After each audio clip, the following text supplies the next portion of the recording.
A boy who lived on the streets shouted to a millionaire, "My mom said that you are my dad." When the man saw who the boy's mother was, his entire body froze.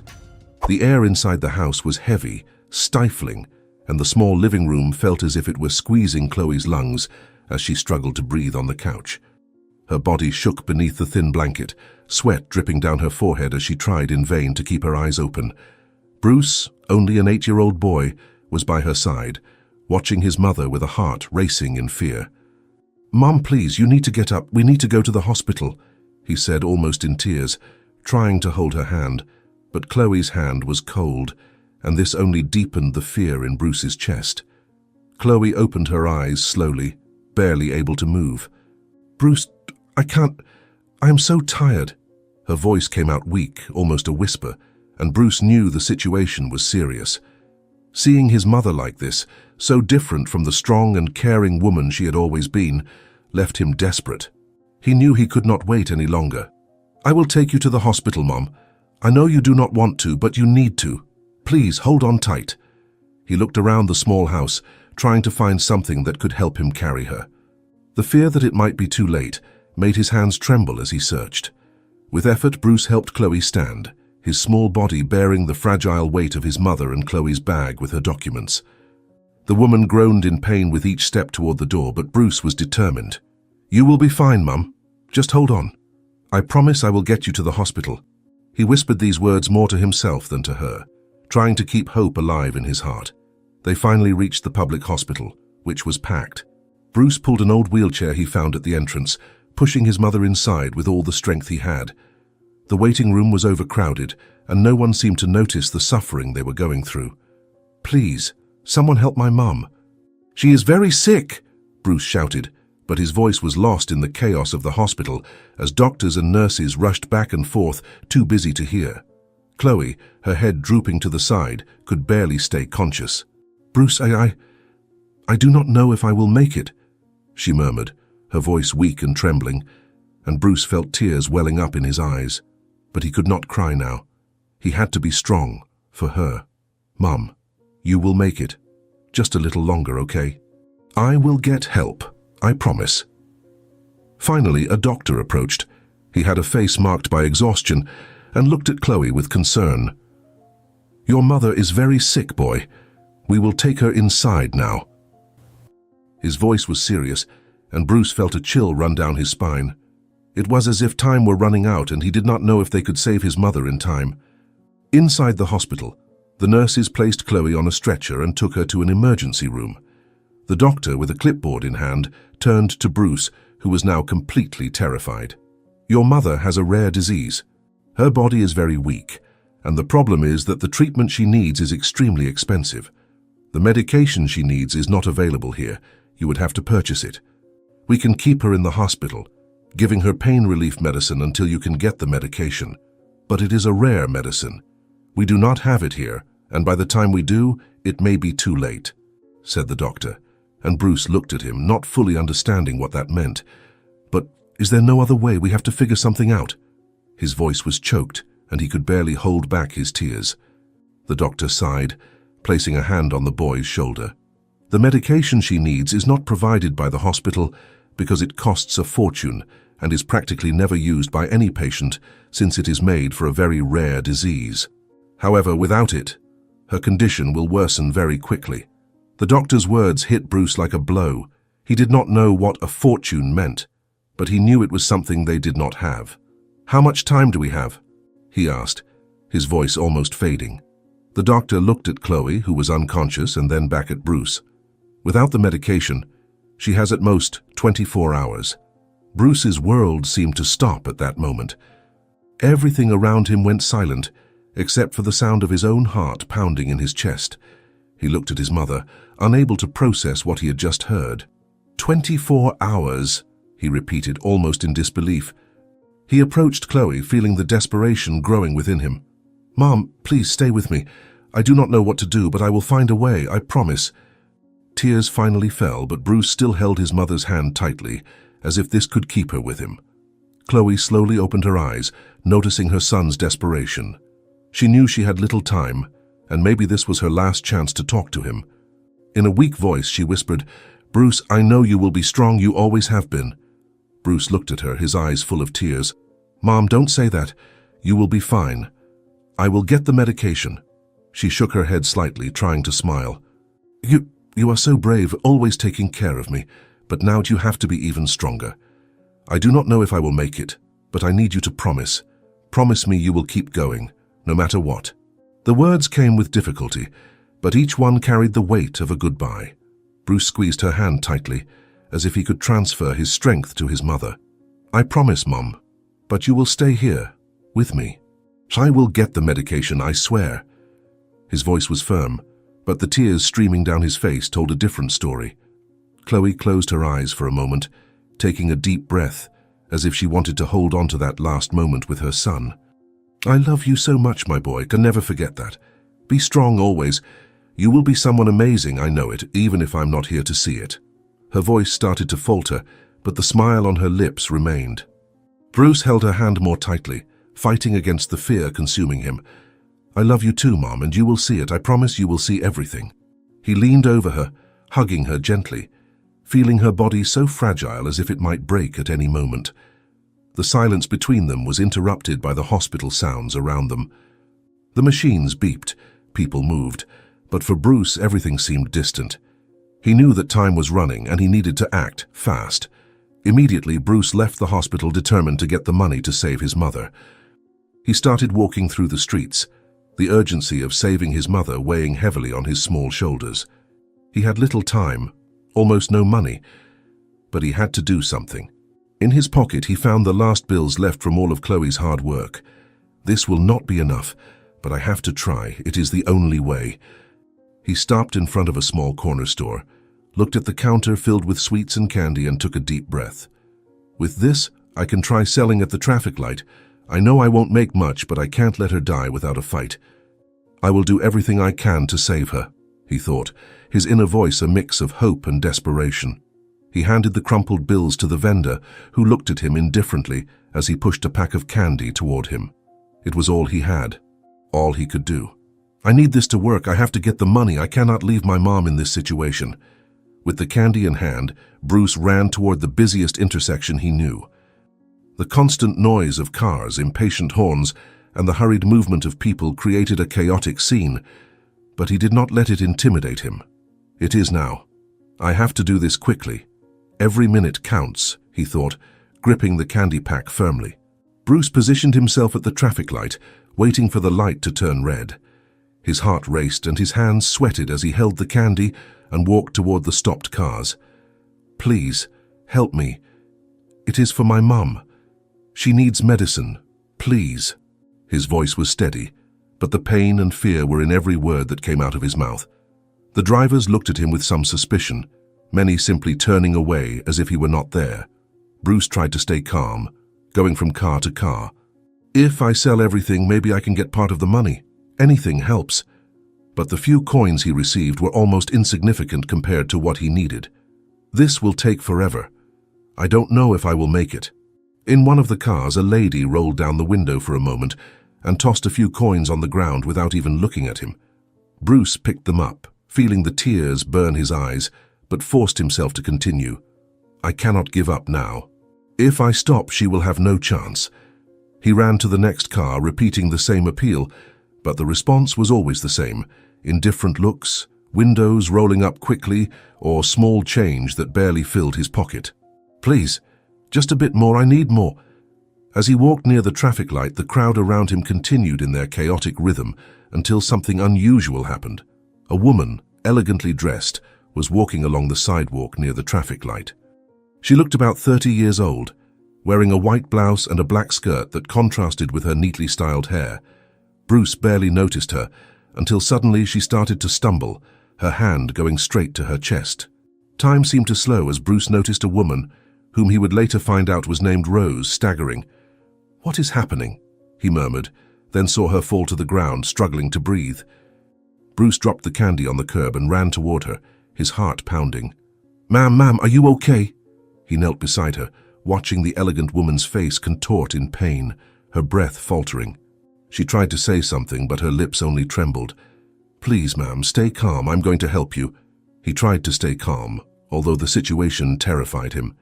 Remembering how it felt to see his mother in the same condition, he knew he could not stand by. "It will be okay.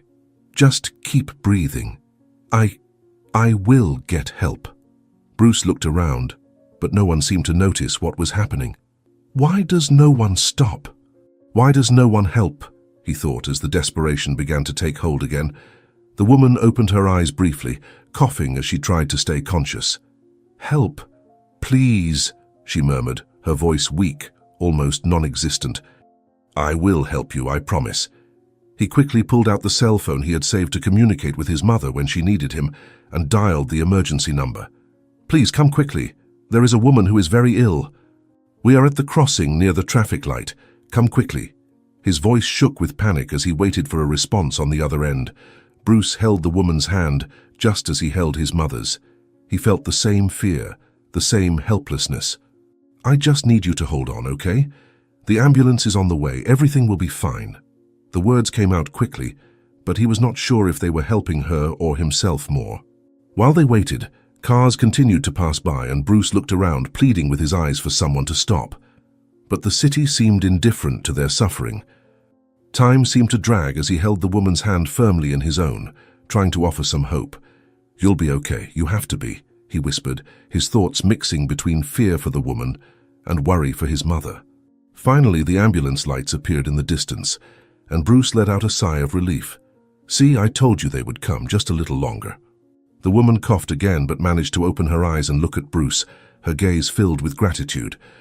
"You didn't tell me your name. I am Rose. But why did you help me?" she asked, her voice weak but full of curiosity. Bruce looked at her, tears in his eyes. Because my mother is very sick and I don't want anyone else to go through this. I just thought that if someone saw her suffering on the street, they would help her if she needed it. It's the least anyone should do. By the way, my name is Bruce." He said this without expecting anything in return, only hoping that if something happened to his mother in a similar situation, someone would help her too.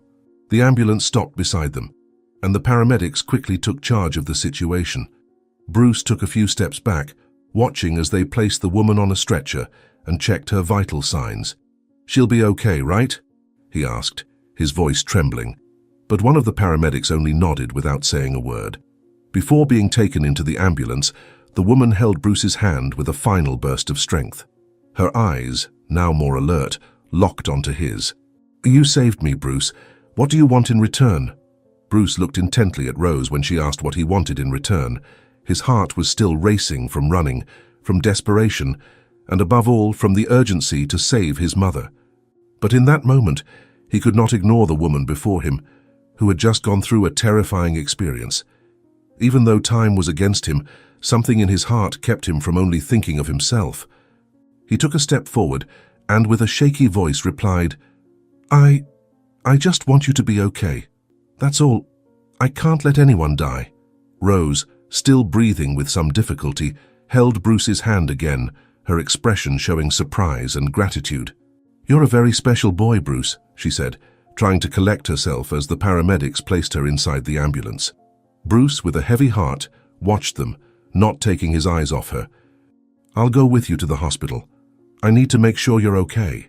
Even with the urgency of saving his mother, he felt he needed to see this through. He had made a silent promise to himself never to abandon anyone, and this woman would be no exception. Inside the ambulance, Bruce watched closely as the paramedics tended to Rose.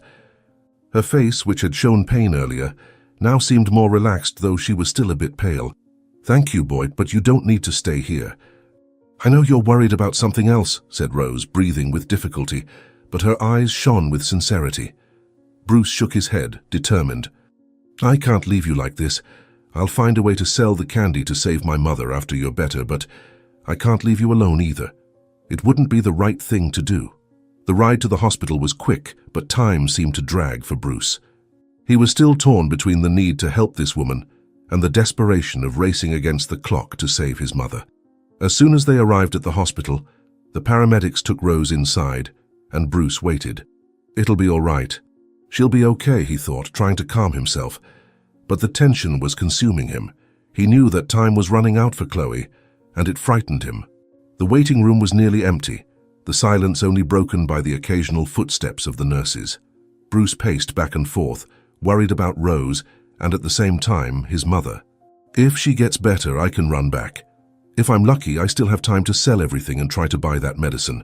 But who am I kidding? Even if I sell all the candy, I'll hardly manage to buy the medication. He thought as he looked at the clock on the wall, the ticking of the hand seeming to mock him. Minutes passed slowly, each second turning into silent torture. He took a deep breath, trying to stay calm, but he knew time was not on his side. Finally, after what felt like an eternity, the examination room door opened and Rose emerged, looking more at ease. The doctor next to her said something quickly that Bruce could not hear, but she seemed fine. He approached her, feeling his heart beat a little faster. "Are you better? Really?" Bruce asked, his voice filled with concern. She smiled, still a bit tired. "It was just an anxiety attack, boy. None of the tests showed anything. It seems your concern saved my life, in more ways than one." Bruce sighed in relief. At least something had gone right that day. He smiled briefly, but the relief was short-lived as the thought of his mother returned forcefully to his mind. He had to save Chloe. "I need to go now. My mother is very sick." Rose looked at him with a seriousness that Bruce did not expect. "You waited for me even knowing your mother's time was running out, didn't you?" Bruce nodded, the weight of the situation growing inside him again. "Yes, I couldn't leave you alone, but my mother's medicine is very expensive," said Bruce, making Rose smile, though she was still a bit nervous. "Bruce, you have a very good heart. Now it's my turn to help. Don't worry about the cost. Let's go to the pharmacy. I'll buy your mother's medicine." Bruce felt a mix of relief and urgency at the same time. They walked together to the hospital pharmacy. While she spoke with the pharmacist and ordered the imported medicine he desperately needed, Bruce could not stop thinking about his mother. "Please let there still be time. Just a few more minutes," he thought as he held the bag of candy he had used to try to raise money, now useless in his hands. Finally, the pharmacist handed the medicine to Rose, and she paid without hesitation. "Here you go, boy." Bruce held the medicine in his trembling hands, feeling a mixture of gratitude and desperation. "Thank you. Truly thank you, Miss Rose. One day, if God allows, I will repay this medicine to you," he said with a hopeful heart. "There's no need to repay me, Bruce. I helped you with all my heart. Now go. I hope your mother will be okay," she murmured in farewell. Bruce nodded, turned quickly, and began to run. His heart was racing, and he knew time was against him. "Just a little longer, Mom, I'm coming." The words echoed in his mind, trying to convince himself that he would make it in time. He knew every second counted, but he felt there was finally a chance. The streets blurred past him, and his feet barely touched the ground. He ran with all his strength, clutching the medicine to his chest as if it were his own heart beating. "I will make it. I will make it." Sweat poured down his face, but he did not feel tired. The thought of saving his mother pushed him forward, even when his legs screamed in pain. Finally, he reached the hospital where his mother was. His legs nearly gave out when he saw the building, but he forced himself to keep running. Inside the hospital, he flew down the hallways like a lightning bolt, his eyes fixed on the path ahead. The medicine was in his hands, and he just needed to get there in time. "Please, Mom, just a little longer. I'm coming." As he approached the room looking for the doctor, he heard something that froze his heart. The sound of machines beeping frantically. "No, not now, please," he thought, feeling the ground vanish beneath his feet. But he forced himself to take the final steps to the door. With his heart racing and his body exhausted, Bruce pushed the door open. And then he saw what he feared most. Chloe was surrounded by nurses, the machines around her beeping desperately. She was much worse. Bruce's eyes filled with tears, but he clutched the medicine to his chest. "I'm here, Mom, I'm here, I did it," he said, heartbroken. Bruce approached Chloe's bed, gripping the medicine tightly. The nurses around him were tense, adjusting the machines while the insistent beeping of the monitors filled the room. He saw his mother lying there, pale and breathing weakly, and his heart pounded with fear. He felt as if time was slipping through his fingers. "I brought the medicine. Please give it to her now," he pleaded, handing the bottle to the nearest doctor. The doctor looked at Bruce for a moment, assessing the critical situation. "You did well, boy. We'll try to save your mother." He took the medicine and quickly prepared it, injecting the solution into Chloe's IV. The silence in the room grew heavier, except for the machines that continued to beep irregularly. Bruce looked desperately at his mother's face, trying to find any sign of improvement. "She'll get better, right? The medicine will work, won't it?" he asked, his voice trembling. "Now we have to wait," said the doctor, but Bruce could feel that the tension wasn't easing. He sat down next to the bed, holding Chloe's cold hand. He wanted to say so many things, but the fear of losing her choked his throat. "I'm here, Mom. I got the medicine. Now you have to be okay, please." Chloe's breathing was irregular, and suddenly she opened her eyes with difficulty. Her gaze was distant, as if she were fighting against consciousness itself. "Bruce, my son, I don't know if there's enough time, but don't feel guilty. You're the best son I ever dreamed of, my dear." She spoke with a hoarse voice, almost inaudible.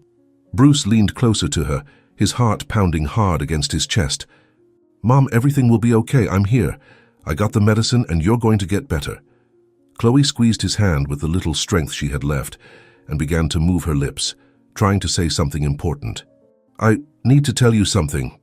I feel like I won't make it, my love. There's something about your father." The sentence seemed to cut through the air like a shock. Bruce had never heard his mother talk about his father, and now in the middle of this nightmare, she was trying to reveal something he'd never imagined. "What about my father, Mom? Who is he?" But unlike before, the revelation didn't hit him with the force he expected. All he wanted at that moment was for his mother to survive. Chloe took a deep breath, as if gathering her strength was the hardest task in the world. "There's a photo in my bag. Find it for me," she asked weakly. Immediately, Bruce started searching until he found it among the documents his mother always kept in her bag. With trembling hands, Bruce looked at the photo. "How this man is your father," she said, handing the photo to Bruce. He looked at the image, but his mind was focused elsewhere. "Mom, you need to rest. Not now. We'll talk about this later when you get better, okay? We'll have all the time for you to tell me." But before she could respond, Chloe's voice faltered. Her eyes began to close slowly, and her already weak breathing became even more labored as the monitors started beeping again. "Mom, no, please stay with me. I'm here. Don't leave me now," Bruce pleaded, shaking his head desperately, holding his mother's hand tighter. But Chloe didn't respond anymore. The room filled with a terrifying silence. The sound of the machine started to fade until everything felt softer, almost distant. The nurses exchanged quick looks. One of them rushed to check Chloe's vital signs, while another adjusted the monitors. Bruce, seeing his mother's still body, couldn't hold back his tears any longer. He still held her hand, but the feeling of losing her became more real with each passing second. "Mom, please come back. You can't leave me now. I need you," he whispered desperately, his voice broken by sobs. The doctor, after checking Chloe's signs, looked at Bruce with a sympathy that needed no words. She's fallen into a coma, Bruce." "I'm sorry," he said gently, though there was a weight in his voice. "We did what we could, but her body was very weak." Bruce felt the ground collapse beneath him. "Coma." The word echoed in his head like a final blow. "Coma," he repeated, incredulous. "But I brought the medicine. Wasn't she supposed to get better?" He stood up suddenly, looking at the doctor, hoping he would say it was a mistake, that his mother could still wake up. "She's very weak, Bruce," the doctor explained calmly but filled with sorrow. "The medicine may have stabilized part of the illness, but her body, she's in a very delicate state. Now, only time will tell." Bruce fell to his knees beside the bed, his hands still holding his mother's hand. "Mom, please come back. I can't do this alone. I need you," he begged, unable to process what was happening. Everything seemed surreal, as if he were trapped in a nightmare from which he couldn't wake up. Time seemed to stop in the room. The nurses, realizing there was nothing more they could do for now, began to leave, leaving Bruce and Chloe alone. The sound of the beeps, now softer, was the only thing filling the silence between them. Bruce looked at his mother's face, hoping for any sign of life, any movement. But she remained still, her fragile body seeming more distant with each passing second. Tears slid silently down Bruce's face as he kept his mother's hand between his. "Mom, please, I can't do this without you," he whispered, his voice now hoarse from his stifled sobs. He barely looked at the photo she had given him, as nothing else mattered at that moment. All he wanted was for Chloe to open her eyes, to call his name again, to say everything would be all right. The silence in the room was overwhelming, and for the first time, Bruce felt truly alone. Bruce was still by Chloe's bedside, holding his mother's cold hand, as if the simple touch could keep her there. He looked intently at her face, hoping for a miracle, any sign of life that would make him believe there was still hope. But the minutes dragged by with no change. The fear of losing his mother crushed him, like an unbearable weight on his shoulders. After a while, Bruce was barely able to keep his eyes open when one of the doctors entered the room, his steps slow and measured, trying not to disturb the heavy silence. He stopped beside Bruce and, after a brief glance at Chloe, placed his hand on the boy's shoulder. "Bruce, we'll take care of your mother. She's in a coma, but we're doing everything we can for her. Now you need to go home and rest. We'll monitor her around the clock," he said. Bruce lifted his face, his eyes filled with tears he struggled to hold back. "But what if she wakes up? I don't want to leave her alone. What if she needs me?" His voice was almost a whisper, full of despair. He couldn't imagine leaving her behind even if they were taking care of her. "I promised I'd stay with her. I can't leave now." The doctor sighed, his gaze full of compassion. "I know it's hard, but your mother will need time. You also need to take care of yourself, Bruce. Go home, get some rest. We'll call immediately if there's any change," he reassured him. Bruce still hesitated, his fingers lightly pressing his mother's hand as if he couldn't let go. But deep down, he knew there was nothing more he could do there. With a heavy heart, he slowly stood up and looked at Chloe's peaceful though fragile face. "I'll be back tomorrow, Mom, I promise."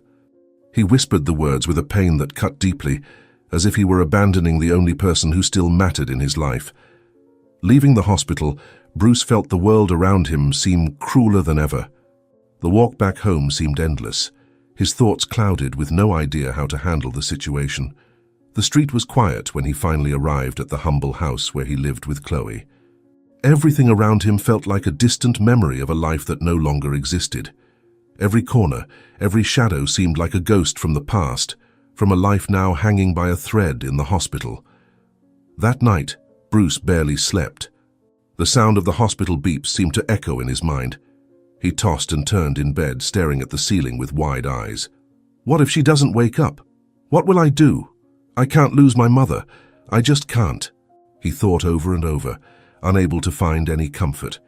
The room was small and stuffy, and the absence of Chloe's presence made everything feel even colder.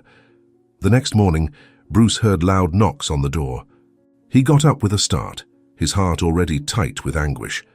Opening the door, he found the landlord, a burly man with a severe expression, who seemed to lack any compassion.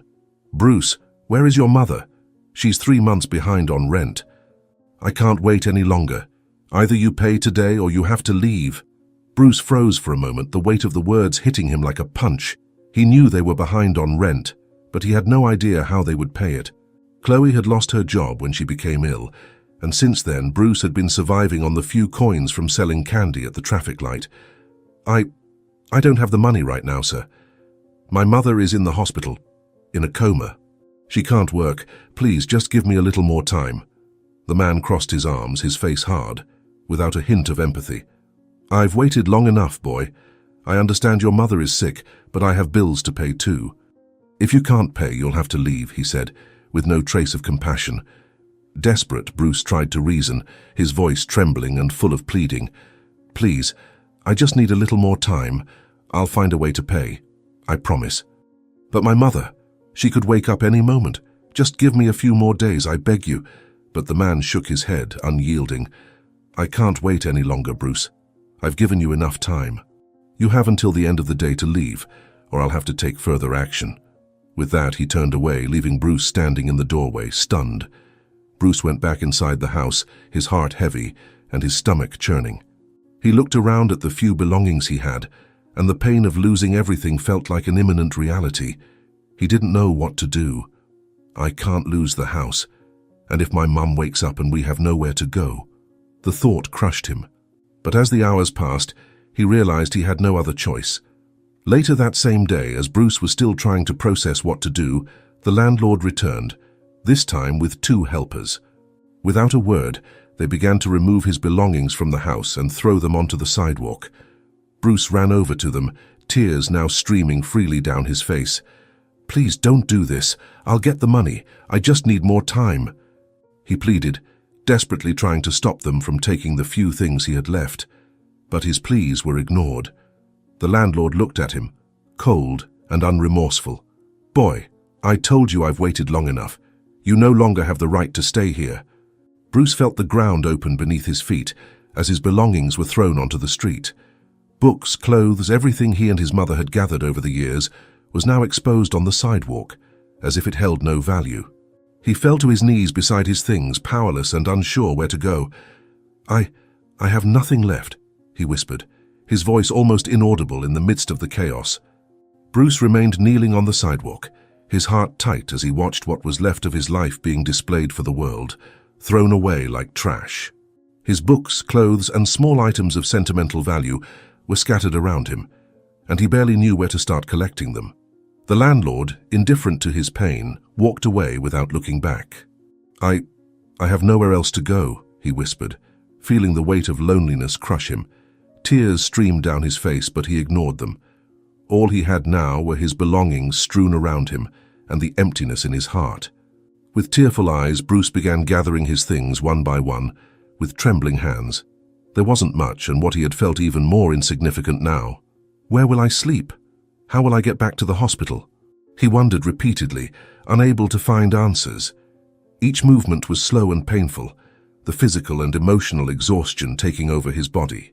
He stuffed what he could into his school backpack, now far too small to carry the weight of his life crumbling. Among the items he tried to save, his fingers found the crumpled photo of the man his mother had said was his father. He picked it up carefully, almost reverently, though he didn't know what to do with it. "Who are you? Why am I only finding out about you now?" he thought, looking at the face in the photo, but he couldn't focus on it for long. The weight of his reality was much greater than the mystery that photo represented. He tucked the photo into the bottom of his backpack, as if somehow it could wait for a safer, more stable moment, one he knew might never come. After packing up what he could, Bruce looked around, trying to think of his next step. The hospital was a few blocks away, and maybe if he stayed nearby, he could be available if anything changed with his mother's condition. "I need to be close to Mama's. I can't be far, and I don't have a home anymore either." The thought made him even more anxious, but the determination to stay close to Chloe pushed him to move forward. Night was falling when Bruce finally reached the park near the hospital. The place was quiet, except for the distant sound of cars and the streetlights casting shadows on the concrete benches. He looked around, searching for some place to shelter himself. "It's just for tonight, just until I figure something out," he told himself, trying not to despair. He approached one of the benches and sat down, placing his backpack beside him. The feeling of cold seeping into his bones didn't take long to appear, and Bruce curled up, hugging his knees. "I just need to make it through this night, just one night." He looked up at the sky, which was beginning to cloud over, and felt the first sign of a stronger wind. His stomach growled, but there was nothing he could do about the hunger. The empty stomach seemed to echo the emptiness inside him. "I need to be strong for her. Mom needs me, and I need to stay here close to her." He tried to convince himself that things would get better, that this was just another obstacle to overcome, but reality was cold and harsh. The concrete bench, uncomfortable, was his only shelter, and the darkness around him made him feel even smaller. Bruce pulled his backpack closer, as if it were an improvised pillow, and lay down on the bench, curling up to protect himself from the increasing cold. The surrounding streets were empty, and the silence he had sought now felt menacing. What if I don't wake up in time? What if something happens to Mom while I'm out here? Guilt gnawed at him, but he knew he had no other choice. Without a home, without money, and without help, he was completely alone. With each passing minute, the cold seemed to intensify. Bruce shivered, trying to keep warm with the thin shirt he wore, but it was useless. The wind blew relentlessly, lifting dry leaves around him.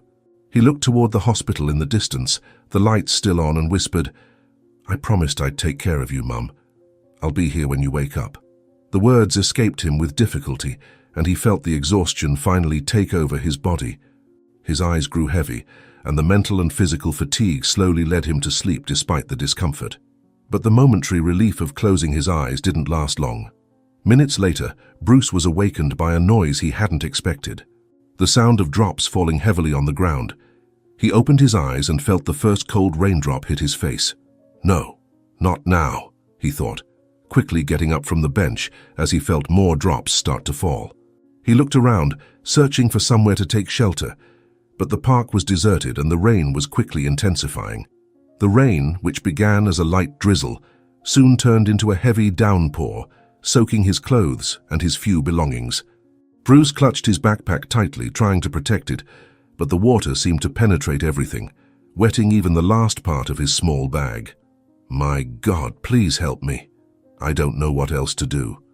Please save my mother and me, he prayed, feeling his desperation grow as the rain drenched him completely. His hair dripped, his clothes clung to his body, and the cold felt even sharper. He tried to run to a nearby tree, seeking shelter, but it was useless. The rain poured down relentlessly, soaking the ground around him and leaving him even more vulnerable. Bruce sat under the tree, hugging his backpack to his chest, trying to shield his belongings from the downpour. I just want this nightmare to end. Why is everything going so wrong? He thought, feeling tears rise in his throat once more. The wind blew fiercely, and the cold seemed to cut his skin like blades. Bruce didn't know how much longer he could endure the situation. The sleep that had previously consumed him was now impossible to achieve, replaced by a tormented wakefulness and the constant sound of rain falling around him. I just wanted to be at home, or with my mum. I just wanted things to be different. As the water trickled down his skin, wetting the ground and soaking his few belongings, Bruce felt more fragile than ever. The dark sky seemed to mirror his own despair, and his only company was the sound of the storm showing no signs of letting up. The rain continued to pour down hard, and each drop seemed to weigh heavier on Bruce's shoulders. He was soaked, shivering from the cold, and struggling to keep his backpack protected under the tree. His teeth chattered from the cold, and the wind cut his skin like tiny knives. The feeling of abandonment and despair consumed him. I can't keep going like this. If I stay here, I won't make it through the night. The thought jolted him back to reality. He needed to find some kind of shelter, and fast. Then his gaze shifted to the hospital, the light from the windows illuminating the rain pouring down in torrents. Maybe they'll let me stay inside for a while, he thought, his body already weakened but driven by the need to survive the terrible night. Even if only for a few hours, being in a dry, warm place would be enough to ease his anguish. With difficulty, Bruce got up and clutched his backpack to his chest. His legs felt heavy, his entire body ached from the cold and exhaustion, but he knew he had no choice. He began to walk toward the hospital, the rain hitting his face and his clothes clinging to his skin. I need to stay there even if just until morning. I need to take care of Mom, and I won't be able to if I get sick too. When he finally reached the hospital entrance, Bruce hesitated. He knew he wasn't supposed to be there to sleep, but his need outweighed everything else. He entered quietly through the revolving door and looked around. The waiting room was almost empty, except for a few people sitting waiting to be seen. No one paid attention to him, which in a way was a relief. He tried to blend in, shrinking into a chair in the corner, his backpack in his arms. Bruce sat on the hard chair, staring at the floor as his thoughts swirled between despair and exhaustion. I just need to rest a bit. If I close my eyes for a few minutes, maybe I'll feel better. The waiting room was cold, but still, anything was better than being out in the storm. He leaned back, feeling his eyes start to grow heavy as the distant sounds of the hospital echoed around him. But even in his attempt to hide, Bruce did not go unnoticed. A nurse walking down the hallway stopped when she noticed the boy sitting alone and soaked, clutching his backpack tightly against his chest. She frowned, clearly concerned. This boy has been here for a while. He shouldn't be here like this. Could he be lost? But visiting hours have already passed, she thought. Then she approached Bruce carefully and stopped beside his chair. Hey, kid, are you okay? She asked softly, but Bruce, already on the verge of sleep, barely registered the question. Do you need help? The nurse insisted, now kneeling beside him. Bruce slowly lifted his eyes, noticing her presence. I just need a place to stay. My mom is in the hospital and I don't have anywhere to sleep, he replied, his voice weak and choked with emotion. The words came out heavily, as if simply admitting what he was going through was more painful than he'd imagined. The nurse looked around, as if weighing her options. She knew she couldn't leave him there, exposed and vulnerable in the middle of the waiting room. However, she was also aware of the strict hospital rules. I can't leave him here, but maybe I can do something, she thought. Follow me, but stay quiet, okay? I'll help you find a place to rest, but no one can know. Bruce looked at her with surprise and gratitude. He nodded, unable to say anything more. The nurse stood up and gestured for him to follow her. She led him through the hallways, avoiding curious looks and busy areas. Bruce walked in silence, still tense, but his heart beat a little calmer, knowing that at least for now, he'd have a shelter. They arrived at a door that led to a small storage room in the back of the hospital. The nurse carefully opened the door, revealing a cramped space filled with medical supplies and some stacked boxes.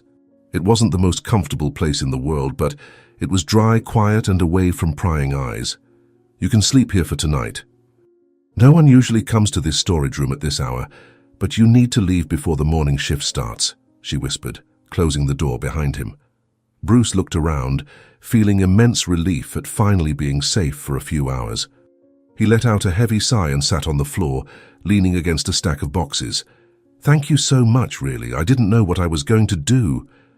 The words came out with more emotion than he'd intended, and the nurse offered a gentle smile.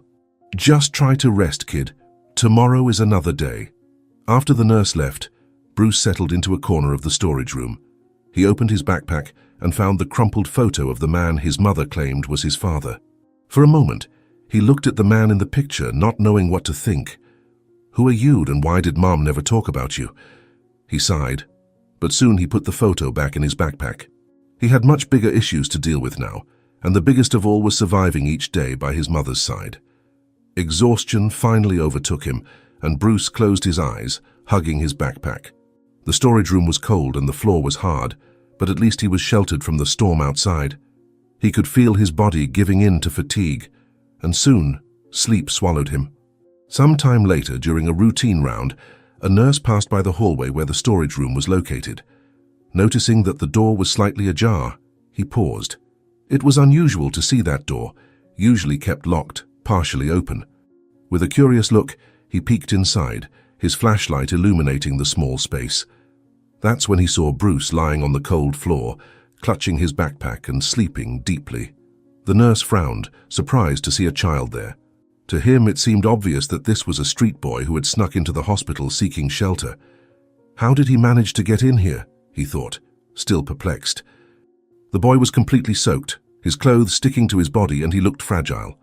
The nurse hesitated for a moment, but soon his concern for the hospital rules prevailed. This isn't right. Someone needs to know about this. Without wanting to wake Bruce immediately, the nurse closed the storage room door carefully and headed to the administration office. He knew that in cases like this, the hospital's social services should be notified. Walking quickly through the hallways, he arrived at the office and found a middle-aged social worker organizing some paperwork. "We need you in the supply room," the nurse said in a low but urgent voice. The social worker looked up, surprised. "Why? What's going on in there?" she asked, putting down the papers. "I found a child sleeping in there. It looks like he's a street kid. He's completely soaked and he shouldn't be there. I think he snuck in," replied the nurse, crossing his arms.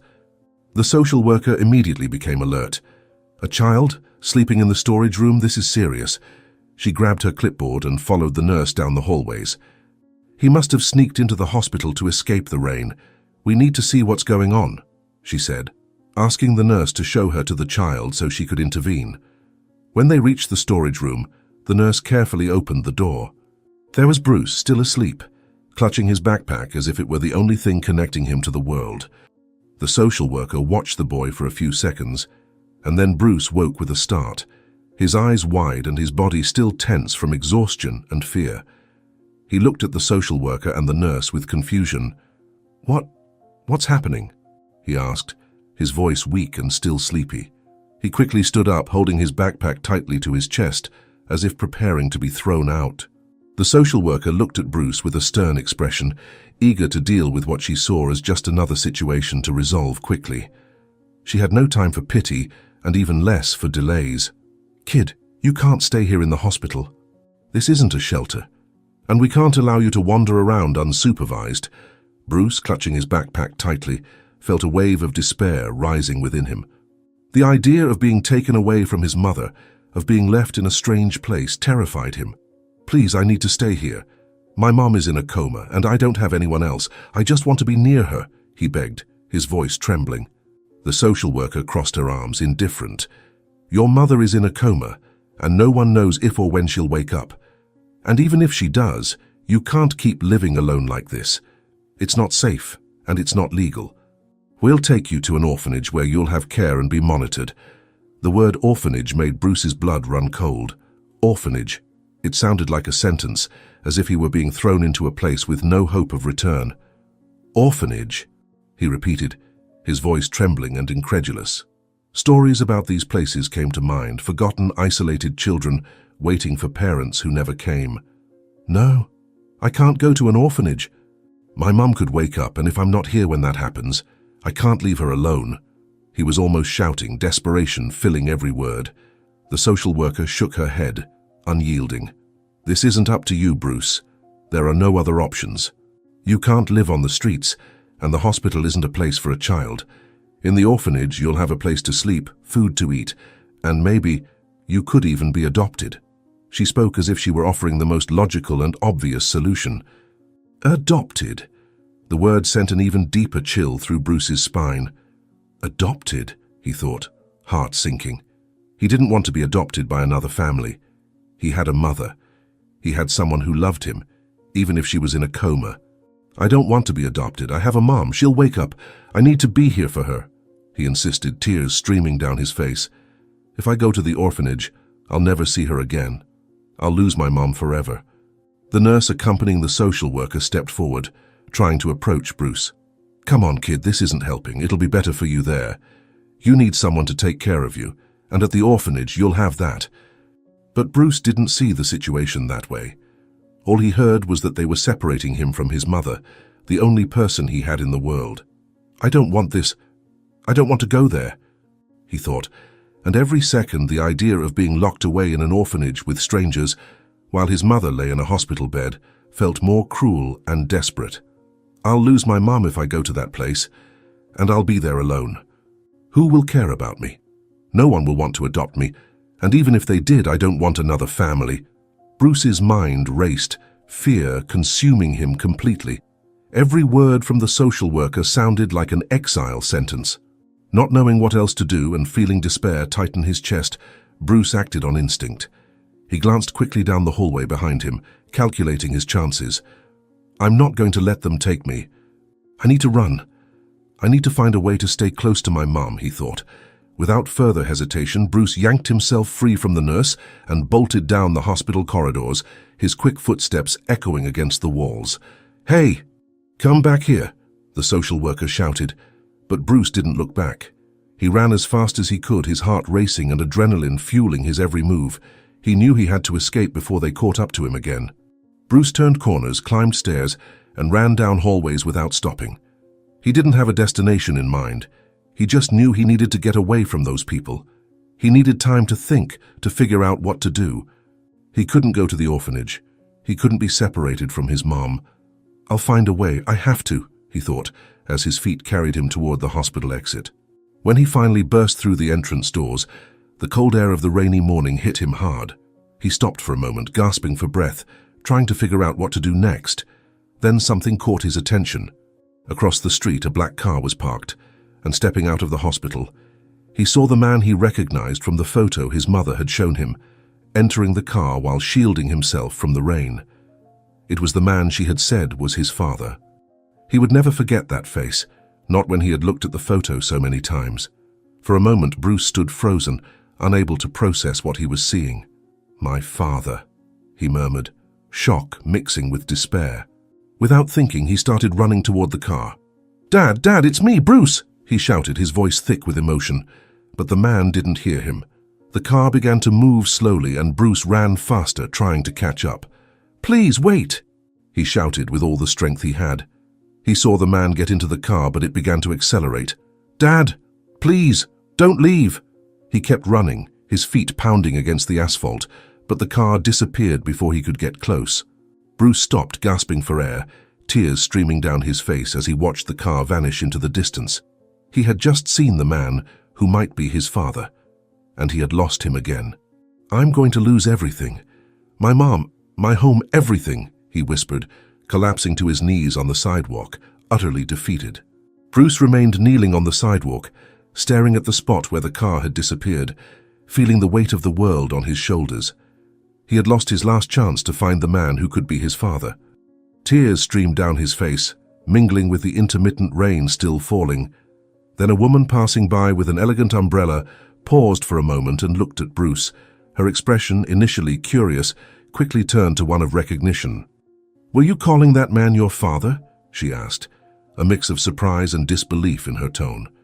Bruce lifted his face, quickly wiping his tears with the back of his hand, but he said nothing. He felt ashamed, afraid of once again not being taken seriously. The woman, however, seemed intrigued. "That man was Jimmy. You know who Jimmy is, don't you?" she continued, as if it was something obvious. Bruce furrowed his brow, trying to process what she was saying. "Jimmy?" he asked, his voice still hesitant. The woman gave a small, bitter smile, as if surprised by Bruce's ignorance. "Yes, Jimmy. Jimmy is one of the wealthiest men in this city. He's always in the news. I recently read that he has a big meeting today at one of the luxury restaurants in the mall nearby. He's finalizing some major investments in the region. But what were you doing calling him your father? You're a street kid. How could you be the son of a man as rich as him?" Her tone was more mocking than curious. Bruce felt his stomach churn at her words. I think he's my father," he confessed, the words coming out slowly as if they weighed a ton. "My mom showed me a picture of him before she fell into a coma. She said he's my father." His words sounded weak, lacking enough conviction to make the woman believe him. The woman looked at him for a moment, then shook her head as if dealing with something absurd. "You think a man like Jimmy would have a son like you wandering the streets? Don't be ridiculous." She gave a cold laugh. "Let's imagine for a moment that what you're saying is true, which is absurd. But if you want a tip, the mall where he's having his meeting is just up ahead. But honestly, I don't know what you expect to accomplish by going there. He's in another world, boy." Despite his aching heart, Bruce felt a spark of hope ignite within him. The mall. It was his chance to see Jimmy again, to try to prove he was his son, to ask for help for his mom. He stood up, ignoring the woman's condescending look, and started walking toward the mall, determined. "I need to see him again. I have to try." When he reached the mall, Bruce stopped in front of the large, brightly lit entrance. He was completely dirty and soaked from the rain, his clothes clinging to his body, and he felt that everyone passing by looked at him with disgust. He knew he didn't belong there, but he had no other choice. With his backpack on his back and his heart pounding, he took a deep breath and entered. The contrast was immense. The floor gleamed, the air was fresh and scented, and the shop windows sparkled with items Bruce could never dream of owning. He walked past people, his gaze fixed ahead, ignoring the looks of disdain he received from all sides. "I need to find the restaurant where Jimmy is. I have to talk to him. Maybe he doesn't know I exist," he thought, trying to ignore the growing sense that something was going to go wrong.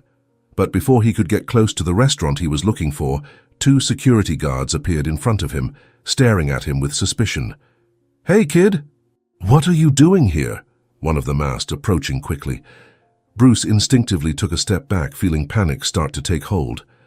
I'm just looking for someone," Bruce tried to explain, but the guards didn't seem interested in listening. "Suspicious minor, dirty, probably here to steal something," one guard murmured to the other, casting a look of utter disdain at Bruce. "You shouldn't be here. Turn around and leave before you cause any trouble," the second guard said, stepping closer to him.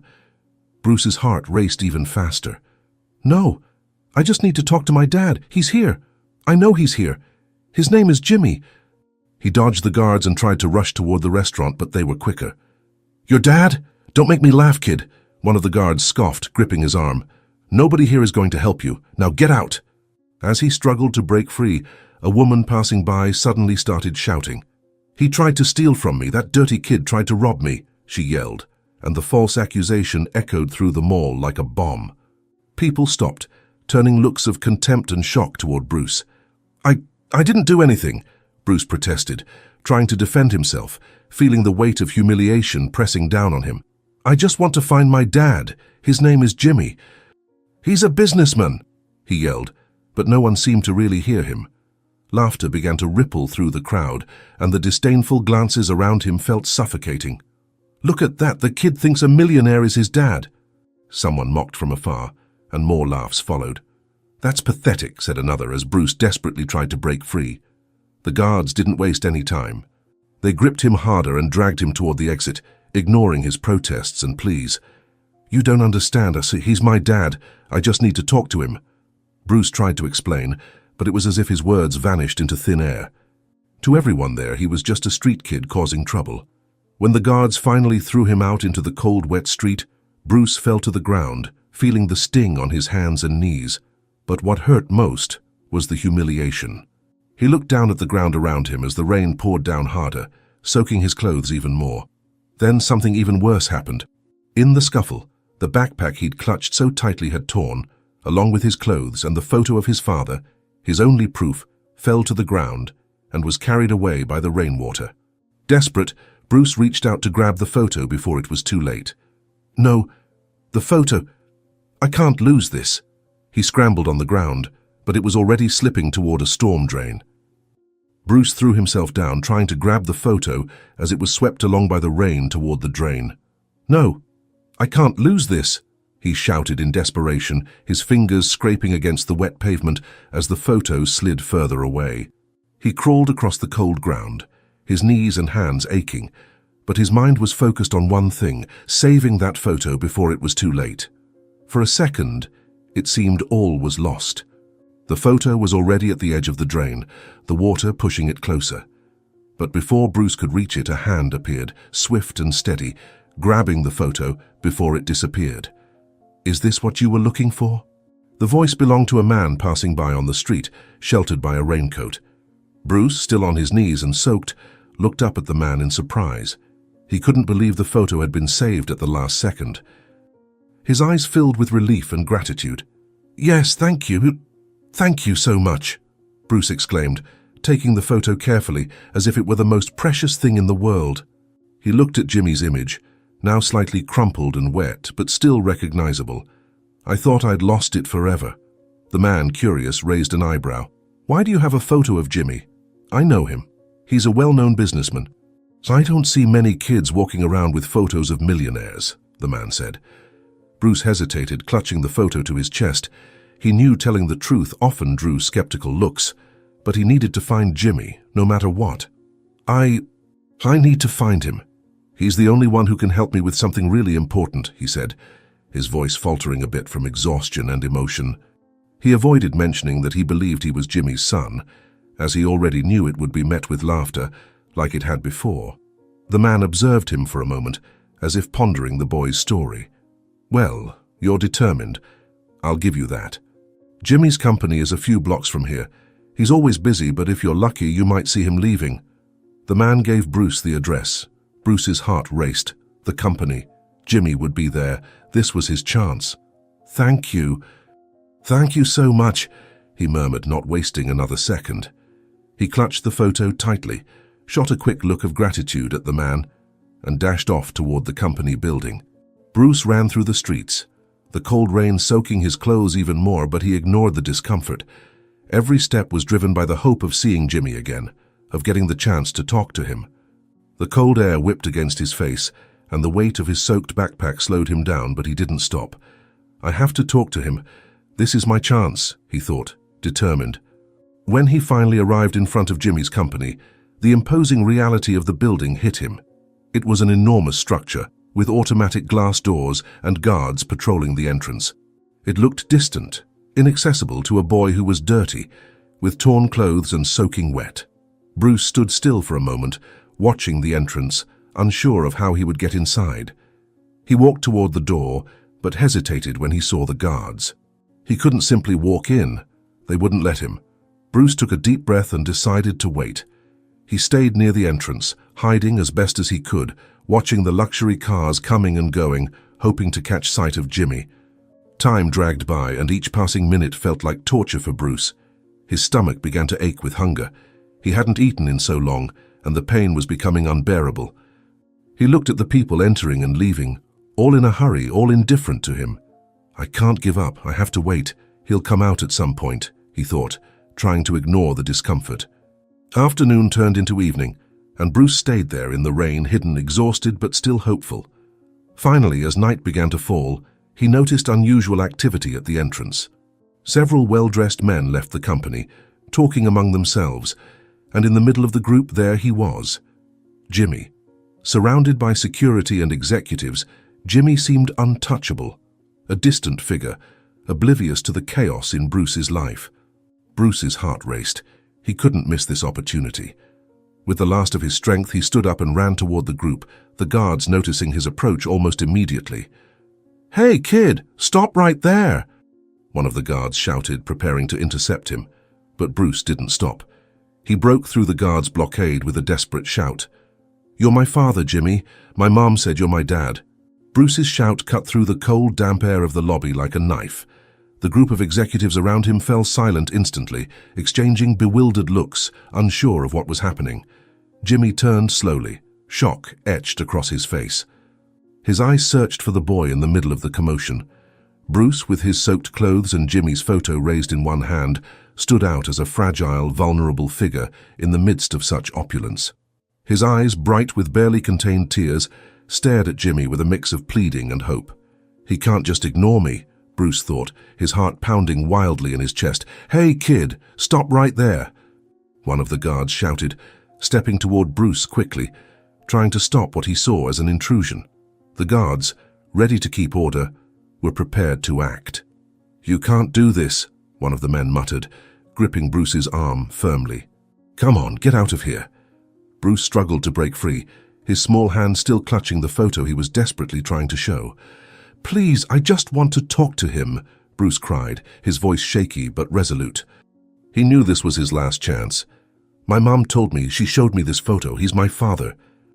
The pain in Bruce's voice was so palpable that even some of the executives around Jimmy seemed to hesitate, looking at the businessman, awaiting his reaction. Jimmy remained paralyzed, shock preventing him from speaking. He recognized that photo. It was from years ago, a time he thought he had left behind. A chill ran down his spine as if the past were coming back to haunt him in an unavoidable way. But Bruce's desperate voice brought him back to the present. "This can't be true, can it? This beggar can't be my son, or can he?" he thought, struggling to process it all at once.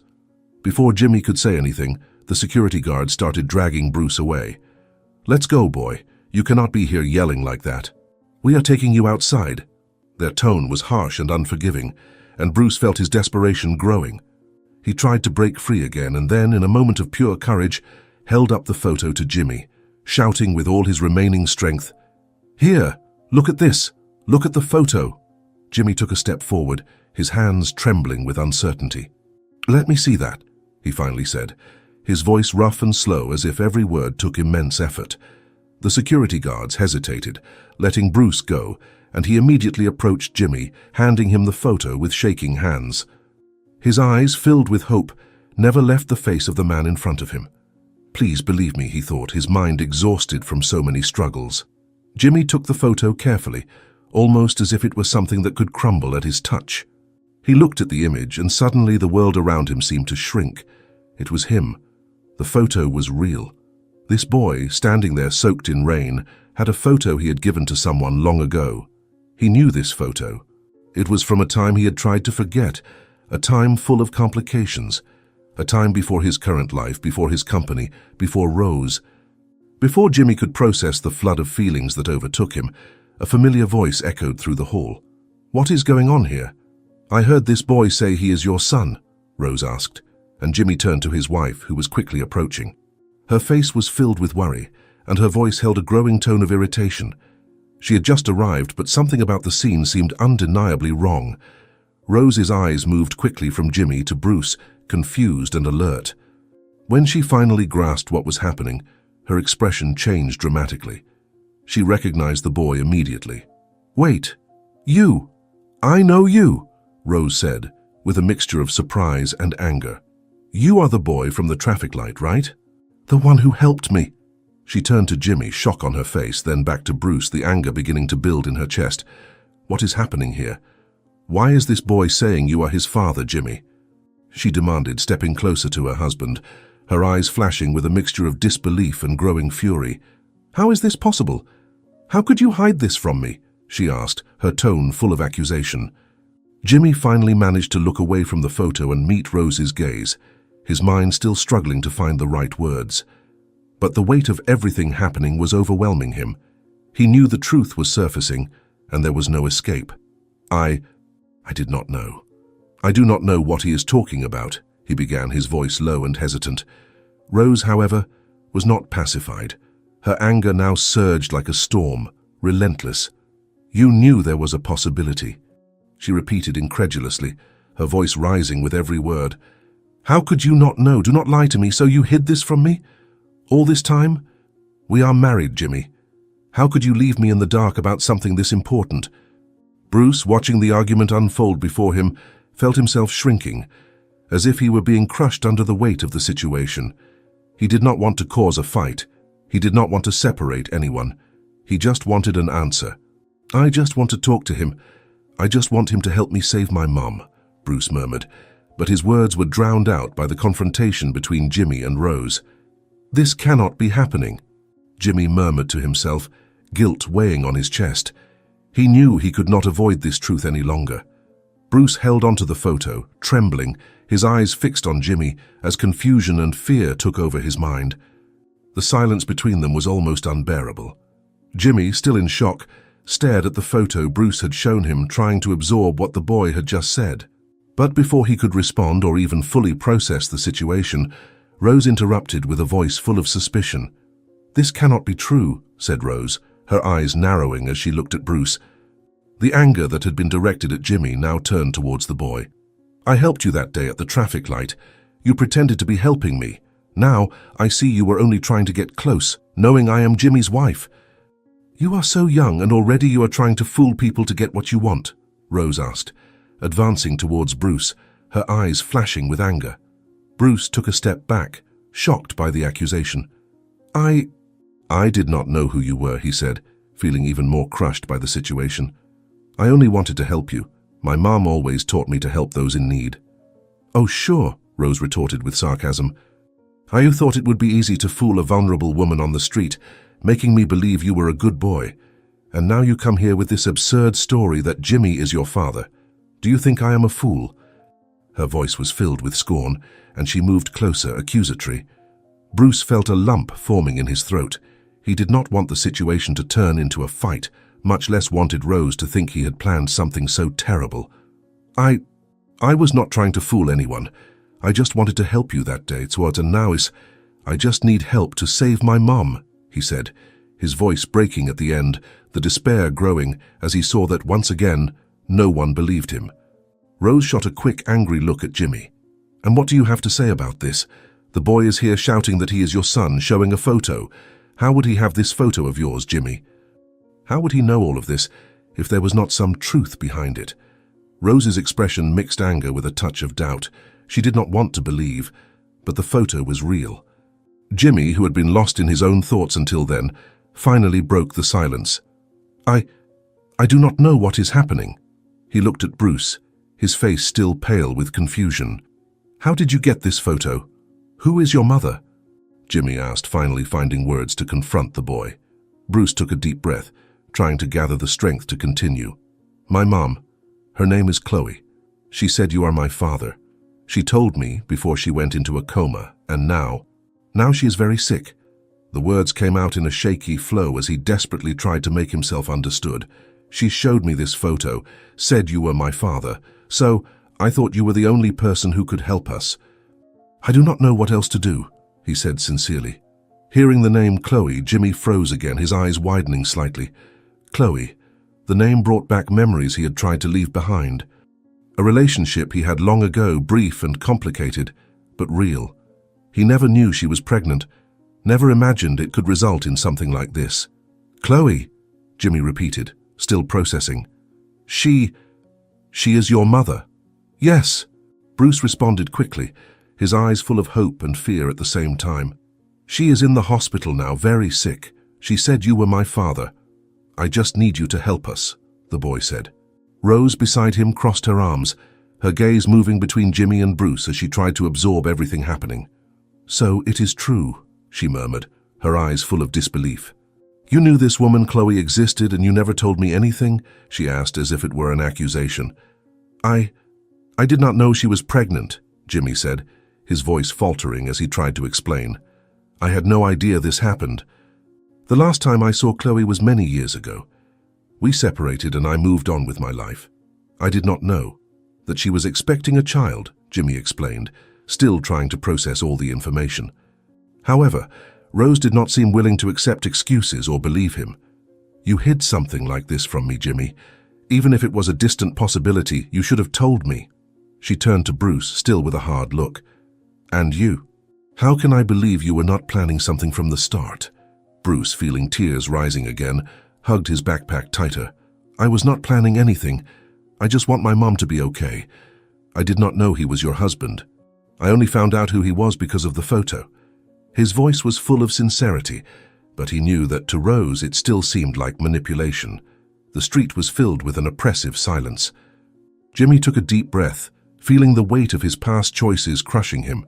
Chloe, a son he had never known, and now this boy's mother was gravely ill, and he was the only hope Bruce had. "Bruce." Jimmy began to speak, still stunned by the revelations. But before he could continue, Bruce's phone suddenly rang, breaking the silence like an unexpected thunder. The sound echoed down the street, and everyone turned to look at the boy. Bruce quickly answered the phone, his hands trembling. "Hello?" His voice came out weak, almost suffocated by the fear forming in his chest. On the other end of the line, the doctor's voice was urgent and serious. "Bruce, this is Chloe's doctor. You need to come to the hospital immediately. Your mother's condition has worsened drastically. This number is the only emergency contact," he said. Bruce was in shock, clutching the phone to his ear as if trying to hold on to the reality slipping through his fingers. "My mum's condition got worse," he repeated, his voice failing as reality struck him. Shock took over Bruce's small body as he remained with the phone pressed to his ear. The doctor's words echoed in his mind like a cruel sentence. "Your mother's condition has worsened drastically." He could barely process what was happening. The last few hours had been a mix of hope, despair, and now, the uncontrollable fear of losing the only person he loved. He felt the ground disappear beneath his feet. She is worse," Bruce whispered, his voice breaking as tears began to fill his eyes. The phone trembled in his hand as he repeated what the doctor had said, almost as if he were trying to convince himself that it was not true. "I need to go to the hospital. She needs me." He turned to Jimmy, his eyes pleading as if he were begging for some kind of miracle. Jimmy, who was already shaken by the revelation that Chloe was Bruce's mother, heard what his son had said and felt a tightness in his chest. He saw the despair on Bruce's face, and for the first time in a long time felt the weight of being a father. It was not something he had expected, but now there was no turning back. He needed to act. "We are going to the hospital now," Jimmy said, with a firmness that even surprised himself. He took a step forward and placed a hand on Bruce's shoulder, a gesture that, although simple, seemed to carry all the weight of his decisions. "Do not worry, Bruce. I will do what I can to help your mother. I will arrange a transfer to a private hospital where she can get the best care possible." Bruce looked at him, incredulous. He was not used to someone offering so much help. You are going to do that?" he asked, still with tears in his eyes. The idea that someone was willing to help him felt almost unreal. "You are going to save my mum?" Bruce asked hopefully. Jimmy nodded with determination. "I will do everything I can." He took out his phone and began calling his contacts, quickly arranging Chloe's transfer. He knew time was crucial, and every minute lost could be her last. "Do not worry, Bruce. I will make sure she gets the best treatment," he said. Rose, who had been silent until then, watching the scene unfold, could no longer hold herself back. She stepped forward, crossing her arms with an expression of distrust and frustration. "Wait, you are going to transfer this woman to a private hospital? As if that is your responsibility?" she asked, her voice filled with incredulity. She could not believe that Jimmy was taking the situation so seriously, making hasty decisions based on a story that was not yet fully clarified. "Yes, Rose, "That is exactly what I'm going to do," Jimmy replied, not even glancing up as he spoke on the phone, organizing everything as quickly as possible. "This is Bruce's mother. And even though I did not know until now, I have a responsibility to help," said Jimmy. Rose shook her head in disbelief. "This does not make sense. You barely know this boy, and now you want to help a woman who disappeared from your life years ago?" "Are you listening to yourself, Jimmy?" she asked, beginning to lose her patience. To Rose, this entire situation seemed too absurd to be real. Bruce, hearing the argument between them, felt his heart tighten even more. He looked at Jimmy, searching for an answer. I do not have anywhere else to stay," Bruce confessed, his voice low, almost a whisper. "We lost our home. I have no one besides my mom," he said, the words coming out slowly as if he were forcing himself to admit a painful truth. He hugged his backpack close, feeling more vulnerable than ever. Jimmy paused for a moment, his phone still in his hand. He looked at Bruce, the boy's confession hitting him hard. The image of a boy who had lost everything, who was desperately fighting to save his mother, was something he could not ignore. "You are homeless?" Jimmy asked, his voice heavy. He could not imagine the suffering Bruce was enduring, alone and hopeless. Bruce nodded slowly, his eyes fixed on the ground. "I was sleeping on the street, near the hospital, because I had nowhere else to go," the boy confessed, his voice full of sadness, the words barely leaving his mouth. He did not want to appear weak, but there was no more way to hide his reality. Jimmy felt a knot form in his throat. The idea that this boy, who could be his son, had been sleeping on the streets with no one to care for him, was unbearable. "You are coming with me," Jimmy said suddenly, without hesitation. "You will stay at my house until we figure everything out. I will not leave you on the streets." Bruce looked at him, surprised. "You are saying I can stay with you? I do not know what to say." His voice broke, and for the first time in a long time he felt a glimmer of hope growing in his chest. However, before Jimmy could continue, Rose intervened even more harshly. "What? Bringing this boy to our house?" she asked, her voice rising. "Have you completely lost your mind, Jimmy? He appeared out of nowhere with a story that we are not even sure is true, and now you want to take him home. This is madness."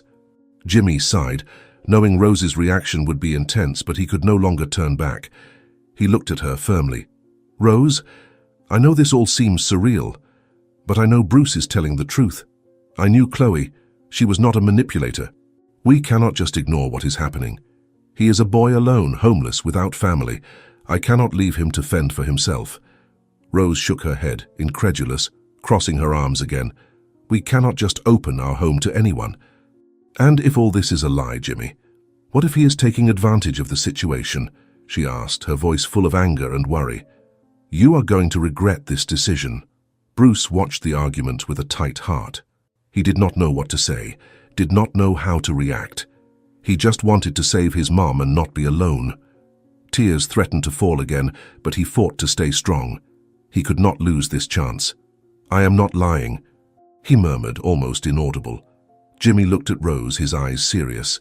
"I will take responsibility for this. I know it is complicated, but this is what we need to do now.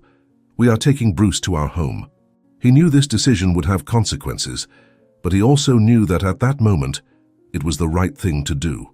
Rose, furious, turned her back, crossing her arms even tighter, trying to contain her explosion of emotions. But she was not ready to accept this easily. Jimmy kept his gaze fixed on Rose, knowing this would be a difficult battle. He had made the decision to take Bruce home, but he could feel Rose's anger like a storm about to break. The silence between them was thick with tension, as Bruce watched everything with a tight heart, fearing what would come next. "I will not accept this," Rose said with a cold voice, still with her back to Jimmy. She took a deep breath before continuing, turning sharply to face him. "You are putting everything at risk for this boy, Jimmy.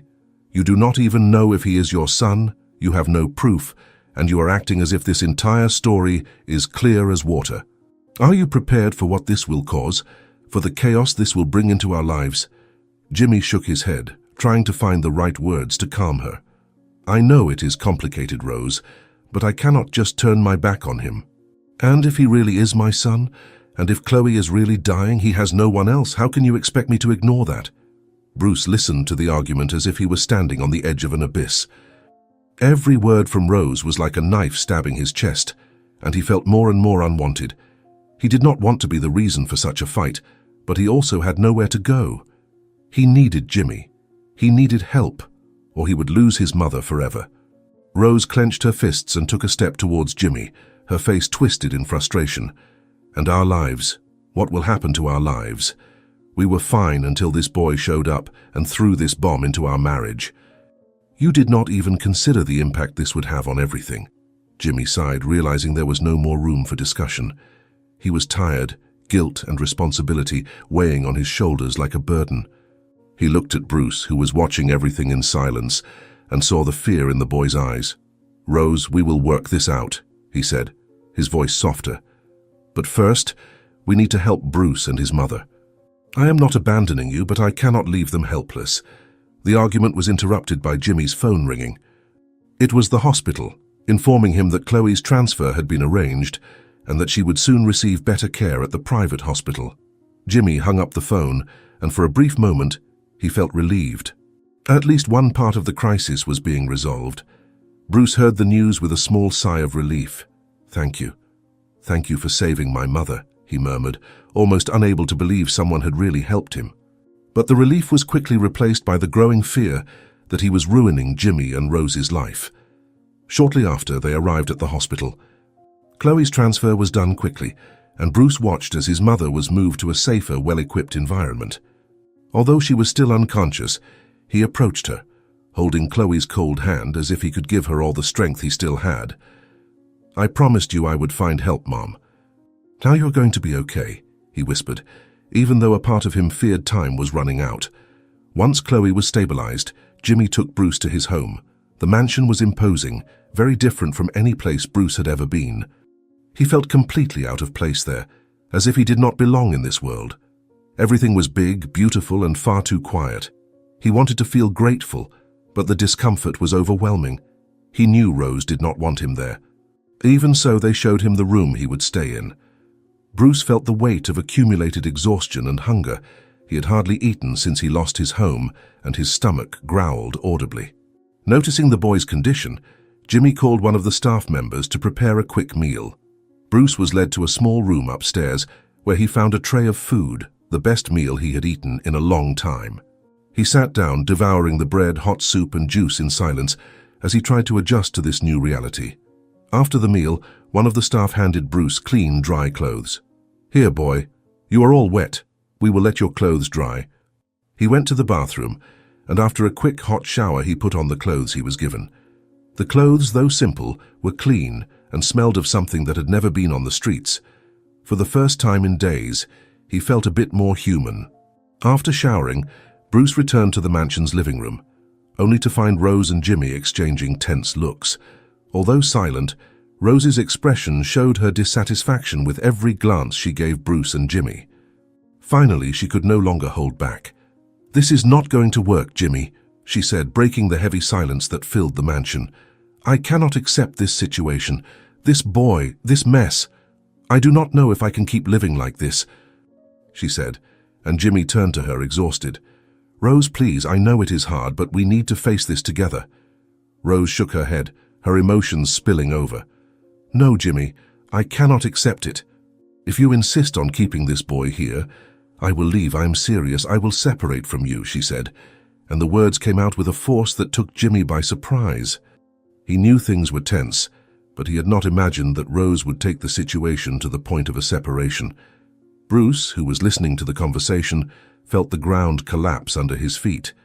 He did not want to be the reason for anyone's separation. He did not want Jimmy and Rose to separate because of him. Her words echoed in Bruce's mind, and guilt settled in his heart. He was causing destruction, even without meaning to. While the couple argued, Bruce silently climbed the stairs to the room where he was supposed to sleep. He sat on the bed, hugging his backpack tightly, thinking about his mother in the hospital and the argument he had caused. He did not know what to do anymore. Every time he tried to ask for help, the situation worsened. He felt that maybe it would be better if he just disappeared. Bruce got up from the bed, his heart heavy. He did not want to be the reason for more fights. Without thinking much, he picked up his backpack and opened the bedroom door carefully, trying not to make noise. He knew he could not stay there, knowing that Rose hated him and that he was causing so much suffering. The best thing was to leave before things got worse. As he went down the stairs silently, he heard Rose telling Jimmy, "He cannot stay here, Jimmy. I will not allow it. If he stays, I am leaving. And I swear, I will not come back," she said. Bruce stopped halfway down the stairs, listening to those words with a heavy heart. He knew the decision was made, so he slipped out through the back door without looking back. The night was cold and dark, and he disappeared into the shadows, not knowing where he was going, but certain that he could no longer stay. The night was cold and silent as Bruce walked through the city streets, his clean clothes now damp from the moisture hanging in the air. He held his backpack tightly against his chest, as if it were the only thing he had left in the world. The streetlights cast long, lonely shadows in front of him, and the boy did not know where to go. All he knew was that he could not stay at Jimmy's house any longer. He did not want to be the reason for another family's destruction. "I just wanted to help my mother," he thought, his heart heavy with guilt. Each step Bruce took led him farther from the mansion, but also deeper into his despair. The cold air made his hands tremble, and the weight of the backpack seemed to grow with each second. The guilt was crushing him. He did not want Jimmy and Rose to separate because of him. "I just wanted to save my mother. Now it feels like I am ruining their lives too," he murmured to himself, his voice barely audible. Meanwhile, back at the mansion, Jimmy noticed Bruce's absence shortly after his argument with Rose. When he went to the room where the boy should have been, he found the bed empty, with the clothes Bruce had worn before thrown in a corner.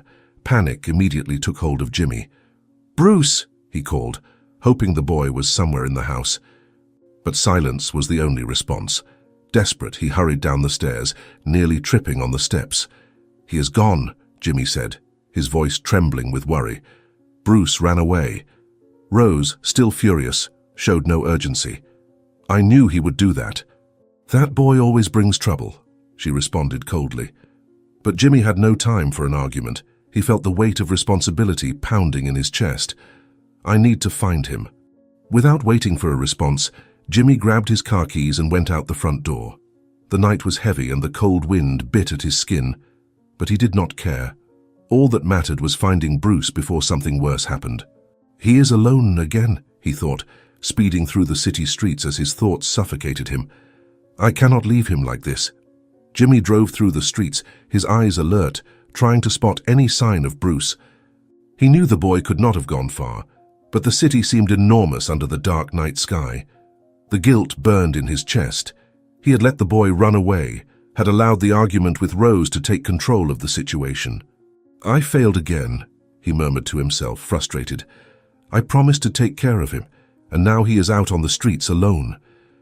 After driving through several streets without success, Jimmy stopped the car near a park close to the hospital, where Chloe was admitted, remembering Bruce's words that he always stayed close to where his mother was hospitalized, in a nearby park. He guessed that Bruce might have decided to find shelter close to the private hospital Chloe had been transferred to. Jimmy felt the cold of the night biting into his skin. His eyes scanned the dark surroundings until finally he saw a small figure sitting on a bench hunched over. It was Bruce. He quickly walked toward the boy, his heart racing. Bruce was sitting with his back to him, hugging his backpack, his shoulders shaking slightly. He was crying silently, trying to hold back the tears that insisted on falling. When Jimmy approached, the boy looked up, his eyes red and swollen from the pain. "Why did you follow me?" Bruce asked, his voice weak and shaky. I just did not want to ruin your life." Jimmy felt a knot form in his throat as he heard those words. He knelt in front of Bruce, placing a hand on the boy's shoulder. "You are not ruining anything, Bruce," he said in a gentle but firm voice. "None of this is your fault. I should have handled the situation better. None of this is your fault." Bruce shook his head, the tears flowing down his face uncontrollably. "I heard everything, Jimmy. She said she'll leave if I stay. I don't want to cause problems for you and Rose. I never wanted any of this to happen." His voice was full of guilt and pain, as if he was trying to carry the weight of the world on his shoulders. Jimmy sighed, feeling the weight of the conversation. "Bruce, I need you to understand something." He looked directly into the boy's eyes, wanting him to feel the truth of his words. "I chose to help you because it's the right thing to do. Not because you forced me, Not because you caused any of this. You're just trying to save your mom, and I admire that. I admire your courage." He paused for a moment, giving Bruce's shoulder a gentle squeeze. "You aren't destroying anything. Rose and I will figure this out, but right now you and your mom are the priority." Bruce wiped his tears with the back of his hand, trying to believe Jimmy's words, but the guilt still weighed heavily in his chest. I just wish things were different. I wish my mom could get better and no one else had to suffer because of me." "I know," Jimmy replied, his heart aching to see the boy so vulnerable. "I know you're going through a tough time, but you're not alone in this anymore. I'll do what I can to help, I promise," he said. As Jimmy spoke, his phone vibrated in his pocket. He ignored it at first, focused on Bruce, but the phone kept vibrating insistently. He sighed, taking out the phone and quickly answering, ready to end the call quickly. "Mr. Jimmy?" The voice on the other end was from the hospital. "I am calling to inform you that Chloe just woke up from the coma." Jimmy froze for a moment, feeling the weight of those words. Chloe had woken up. He wasn't sure whether to feel relief or panic, but the only thing that came to mind was the expression on Bruce's face when he found out. He looked at the boy, who was still crying, unaware that fate had just taken a sudden turn. Jimmy still held the phone, motionless, as the words "Chloe woke up" echoed in his mind. It was a mix of relief and panic, but what mattered most at that moment was Bruce.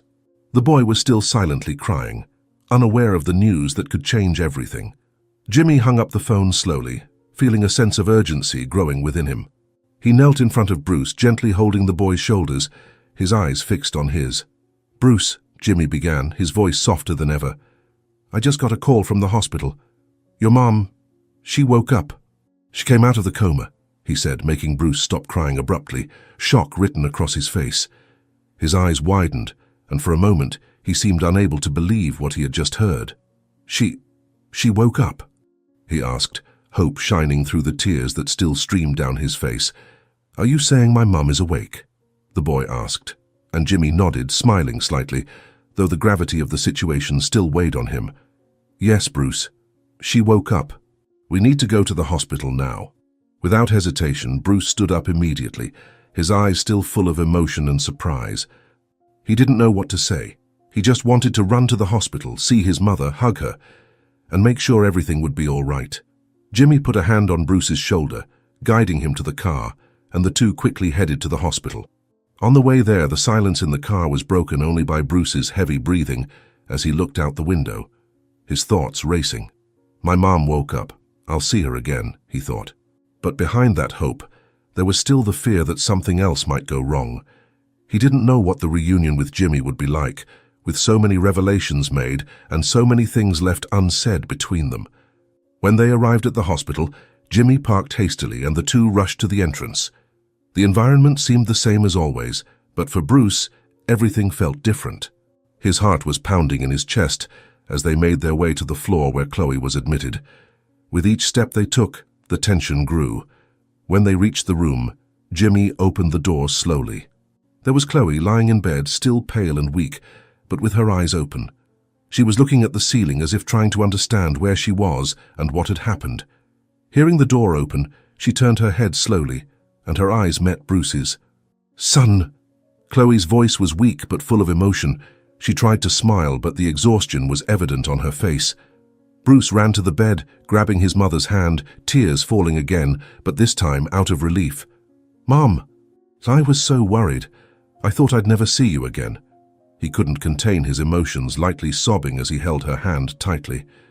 Chloe gently stroked Bruce's face with her fingertips, trying to convey to him the strength she barely had. "I'm here, my love, I'm here." She looked at her son, then shifted her gaze to the door where Jimmy stood, watching the scene with a mix of surprise and hesitation. Chloe's eyes locked on Jimmy, and for a moment, silence filled the room. Jimmy took a step forward, his eyes meeting Chloe's, and he realized she recognized him. "Chloe," he said her name in a soft tone, almost reverently. "Do you remember me?" Chloe nodded slowly, her gaze tired but full of meaning. "Yes, Jimmy. How could I forget?" Her voice was fragile, but there was a sincerity that cut through the silence. "I knew that one day we would meet again. I just didn't expect it to be like this." Bruce looked at both of them, feeling the tension in the air but also sensing that something deeper was happening between them. He held Chloe's hand, but now his attention was divided between his mother and Jimmy. "Mom, you never told me about him. You never told me why he wasn't with us." Chloe took a deep breath, closing her eyes for a moment as if she needed to gather strength to speak. I never told you because I was afraid. Afraid you'd be disappointed, that he wouldn't want you. I didn't want you to grow up with that pain." She looked at Jimmy, her eyes shining with memories she had tried to hide. "Jimmy and I thought we had a complicated past, and when I found out I was pregnant, we had already broken up. I thought it would be better for you not to know, to not carry that burden," she said. Jimmy felt Chloe's words hit him hard. He had left that past behind, but now he saw clearly the consequences of his actions. "Chloe, I didn't know. I never knew you were pregnant," he said, his voice full of regret. "If I had known, I would have done things differently. I would have been the father Bruce deserved." Bruce watched the two of them in silence, trying to understand everything that was being said. Then, almost instinctively, he joined Chloe's and Jimmy's hands, as if wanting to close the gap between them. "I don't care about what happened in the past," he said firmly, his eyes full of determination. "I just want my mom to get better, and I want a chance to have a mom and a dad, a chance to be a family." Jimmy looked at Chloe, and in that moment, something changed. He realized that no matter what had happened in the past, now he had a responsibility. Not just to Bruce, but to Chloe too. He gently squeezed her hand, their eyes meeting once more, this time with a mutual understanding of the bond between them. However, before Chloe could respond, something changed in her expression. Her eyes began to roll back and her body started to tremble slightly. Bruce, still holding her hand, felt the strange movement and looked at her in panic. "Mom, what's happening?" Jimmy quickly moved closer, realizing what was happening. Chloe began to convulse, her body shaking violently as the machines around her started beeping uncontrollably. "Call the doctors!" Jimmy shouted, his voice full of desperation. Bruce let go of his mother's hand, his heart racing. "Mom, no, please, no!" he cried, his voice filled with terror, not knowing what to do as he watched Chloe being overtaken by the convulsions. The nurses and doctors rushed into the room, moving Bruce and Jimmy aside to try to stabilize Chloe. Bruce watched the scene, feeling his desperation grow. He couldn't lose his mother now, not after everything they had been through. "Please, Mom, please stay with me," he whispered, tears streaming down his face. Bruce watched in panic as the doctors surrounded his mother, his heart beating in rhythm with the frenzied machines that were now beeping alarmingly. He saw Chloe's body shaking uncontrollably as the doctors tried to stabilize her, but it seemed like things were slipping from their control. The hospital room, which had once been a place of hope, now felt like a scene of despair. "Mom, please don't go," Bruce whispered, his voice full of pain as if his words could reach Chloe amid the chaos. One doctor's firm voice rose above the turmoil. "Cardiac arrest," he announced, his tone professional but tense. "Prepare for resuscitation." The words hit Bruce like a wave, and he felt his legs weaken, the reality crashing down on him harder than ever. Chloe's body lay still on the bed, the monitor now showing a terrible flat line, the continuous and deadly sound marking her absent pulse. "No, this can't be happening," Bruce cried, feeling the darkness close in around him. Jimmy, watching everything, was as devastated as the boy. He moved closer to Bruce, pulling him into a hug, trying to calm him, but also finding strength in the boy he barely knew. "I know it's hard, but we need to be strong," Jimmy said, his voice breaking. He knew those words sounded hollow, but it was all he could manage to say as he fought back his own tears. He held Bruce tightly, as if this could shield the boy from the worst. The doctors continued to fight, performing chest compressions on Chloe, trying to bring her heart back to life. "Another dose of epinephrine," ordered the lead doctor, his voice firm but with a hint of desperation that made Bruce tremble. He looked at Jimmy, his eyes wide, as if pleading for a miracle. "They have to save her, they have to," he shouted, trying to break free from Jimmy's embrace, desperate to get closer to his mother. "Mom, please wake up, don't leave me." The nurses moved quickly, trying to pull Bruce away, but he resisted. "I need to be with her," he shouted, the pain in his voice unmistakable, each word carrying the weight of his imminent loss. Jimmy, also feeling the growing despair, held Bruce tightly, but the boy fought against him, his screams filling the room, overpowering the sound of the machines. "Mom, don't die, please!" The emotional chaos was unbearable, and Bruce could no longer control what he felt. "Please, kid, we need you to leave," one of the nurses said, trying to move him away gently. But Bruce could no longer hear anything except the sound of the flatline on the monitor, sealing his mother's fate. "No," he insisted, tears streaming down his face, his voice muffled by sobs. "I can't lose her, not now." For long minutes the doctors continued the resuscitation. The attempts seemed futile. The flatline on the monitor held steady, and the continuous sound grew heavier, almost like a sentence. Bruce's hope seemed to slip away with every passing second, as Jimmy held him tighter, struggling to control his own emotions. Time felt frozen, and each second without a response from Chloe was a stab to their hearts. Then finally something happened. Bruce, who had felt uncertain about his stepmother at first, finally relaxed upon hearing those words. He knew that somehow they had found a way, even after all the difficulties. "I just want us to be okay. I don't need anything else," he murmured, with a shy but hopeful smile. From that moment on, the tension that had once existed between Rose and Chloe began to fade. Although they weren't immediately close, mutual respect grew with each day, and the two women understood they were there for Bruce's well-being and everyone's peace. Jimmy's house, once a place of conflict and uncertainty, was beginning to transform into a true home. Bruce, who had feared losing everything, now had more than he had ever imagined. He had his mother back, a present father, a stepmother who treated him kindly, and a new family that welcomed him with open arms. "I never thought things could be like this," Bruce confessed to Jimmy once, as the two sat in the garden watching Chloe and Rose talk. "I thought I was going to lose everything, but now it feels like I've gained a whole family." Jimmy looked at his son with a proud smile. "You were the one responsible for this, Bruce. Your strength and determination brought us here. I am so grateful to have you in my life." And so, Chloe and Bruce's lives began to change for the better. Chloe, now fully recovered, found a new job, determined to prove that they could start over. "I want Bruce to know that we can face anything together," she told Jimmy, her confidence renewed. Bruce, in turn, blossomed with this newfound stability. He continued going to school, and over time, he became a confident young man who no longer carried the weight of the world on his shoulders. He knew that now, he had a support network, and a family that loved him. On peaceful nights, Chloe, Rose, Jimmy, and Bruce would gather for dinner together, laughing and sharing stories, as if all the nightmares of the past were just distant memories. The house, once cold and distant, was now filled with warmth and happiness. "Now we are complete," Chloe said once, looking around at everyone. And in the end, she was right. The family, even though formed in unexpected ways, was finally united, and the future looked bright for all of them. If you enjoyed this story, we invite you to like this video and subscribe to our channel. Your support motivates us to continue bringing touching stories almost every day. Don't miss the next surprising narrative coming to your screen soon. We are immensely grateful to have you here with us. Now you can click on the links appearing on your screen right now.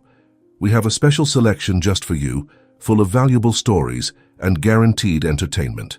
See you there.